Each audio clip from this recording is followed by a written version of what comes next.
I think Europe fits as an analogy into the Godfather movie really quite easily. I think that Europe is probably the fifth of the five families. It matters. It has a say in global governance, more than it thinks it does quite often. It has decided limitations in that it's not a coherent political power, it's not a coherent military power, but it has a tremendous amount of economic power, which in many ways is going to be the name of the game. If you look at the rising powers, why do we say they're rising? The Chinese, the Indians, because of economics. The rest will follow. So I think it is one of the families, and I think that it matters a great deal. And in relative decline, as is America, but this in a way throws us back together, because we're the ones who shape the old world, and we have a very limited amount of time to shape a new one. If we bother doing it and talking about it, we probably have 10 to 12 years, something like that. I'm an American, so I think in presidential terms, say 3 terms would probably be about it. So I think it's vital that Europe has a strategic discussion because it plays this important role, and this will be the last chance it has to set the terms for the new era that we live in.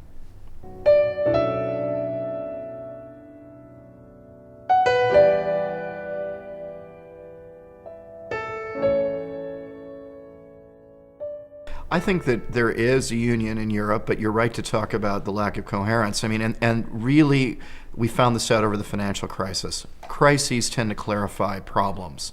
We saw the American financial problems, for instance, but also Europe could not behave quickly and certainly not in a united way. Gordon Brown spent money like water following the American stimulus. The French and the Germans particularly are against any further stimuluses. There's going to be a huge problem at the G20 meeting over this issue. But the problem is also internal. Europe did not have an answer. It had a series of them. I mean, if Europe is a person, it would be a schizophrenic person. It has a number of personalities. That can be a strength in peacetime, but in crises it isn't, because you have to be quick and coherent. And those are two things the European Union isn't very good at, being quick and coherent. Saying that, businesses in Europe are world class. I work with them all the time in my consulting firm. And Europe plays a very important role, but it's got to find a way to be slightly more quick and slightly more coherent, because it will always be cherry picked otherwise, which is what the Americans in effect do now, saying on this specific issue we'll work with the Dutch, the British, the Italians, and ignore the Germans. On the next issue we'll work with the French, the Germans, the Spanish, and ignore everyone else. We don't do that to divide Europe. We do it because Europe is divided, and the verb tense is vital. That's up to Europe to decide about, but it really does lessen the power of Europe and makes it the fifth of the five families, to use my analogy.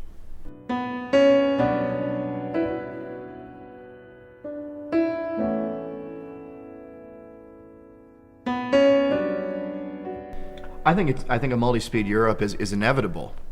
I think you're making a virtue of a necessity, and I think that's very intelligent. But I don't think it is in a crisis. I think having one foreign policy, one quick answer, is really the future. I mean, oddly enough, despite all the talk about the future being, multinational institutions and a Europe writ large, as Mark Leonard likes to talk about in a fantasy world that he lives in, the real world is who's rising? Nation states are rising. China, India, Brazil are almost definitionally, when I think of nation states, they're far more nationalistic in some ways than America. And so what's rising is a coherent answer, a centralized answer, a quick answer, because in crises you need that. In a longer term setting, Europe does just fine. And a multi-speed Europe is what we're going to be left with, because that's where Europe is. The British are never going to give up their sovereignty over defense issues. We can talk for 1,000 years and they're not.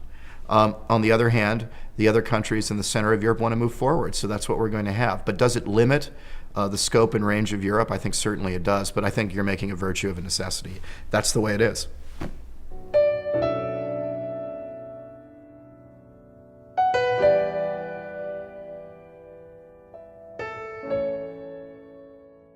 Yes, I mean, I think this is the game. If Europe can do this, it will remain at the top table for ad infinitum for a long, long time.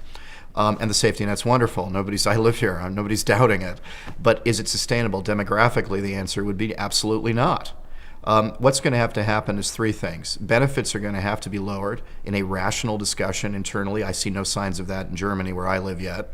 The retirement age, for instance, is going to have to go up. It just will. Benefits will have to be cut, unpopular. Taxes will have to go up to pay for this, unpopular. And more immigration will have to occur in Europe as a whole, unpopular. This is a terrible problem politically for European elites. So terrible that they don't talk about it. But without that dynamism, Europe is going to atrophy because it doesn't have the productivity numbers it did when these institutions were created in the 50s and the 60s. German productivity was the envy of the world. It's not the envy of the world anymore. The Chinese would be laughing hysterically if I said that. The reality is that Europe is going to have to adapt, and that will be, on the social end, I think, far harder than on the political military end. I think that's manageable, but the economic question is the overriding question. So I'd say do a little bit of all three of those. Take in more immigrants and talk about it, cut benefits but not radically, raise taxes but not radically. If you do a little bit of each of these things, you eat just enough spinach, the patient will get well again.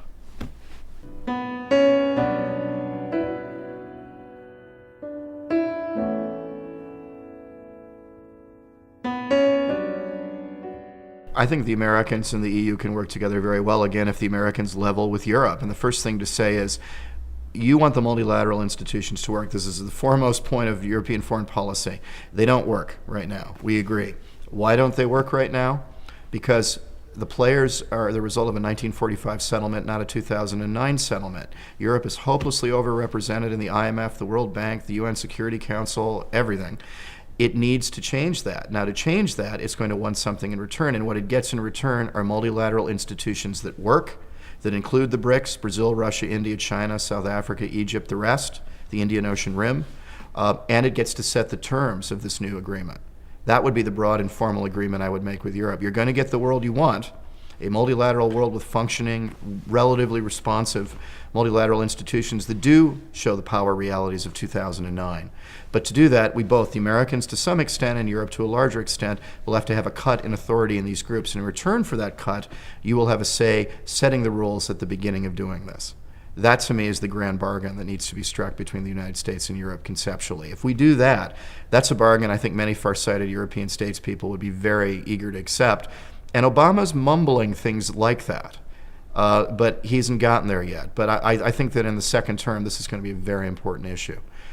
So I'm quite hopeful that if we say this, that we'll find partners. But that means we both have to have big strategic discussions internally so that then we can do this in something approaching a quick way. And by quick, I mean 10 years.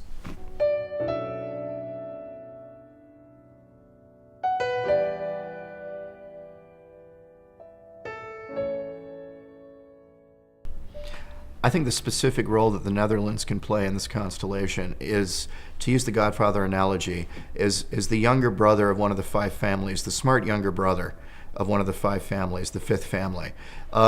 It understands how Michael works, even though it's Tom Hagen. It has much more of the liberal diplomatic view, but it knows enough about realism because of the history of this country to play a role and to know that this grand deal will have to be struck. So we need the younger brother to whisper into the ear of the older brothers, meaning the French, the Germans, and the British, cut this deal now from a position of strength. Don't wait 10 years till we're all weaker, and maybe we aren't at the top table anymore. Right now we can lock in our great power status, but we can only do it by making a deal with the Americans. So let's leave the animosities of the Iraq War, of Bush, of Afghanistan behind, look toward the future. And I think that this is actually, the Netherlands can play a fundamental role. You oddly enough are in a position where you understand the French, the Germans, and the Americans almost uniquely, our hang-ups, our pathologies, how we don't understand each other. And that puts you as the smart younger brother at the five-family table. I want you whispering into the ear of Vito Corleone and the rest of them, because I do think there is a role to be played here. And I think you've played it well throughout time as a bridge between the United States and Europe and within Europe. But now's the time to play it, even more than before conceptually.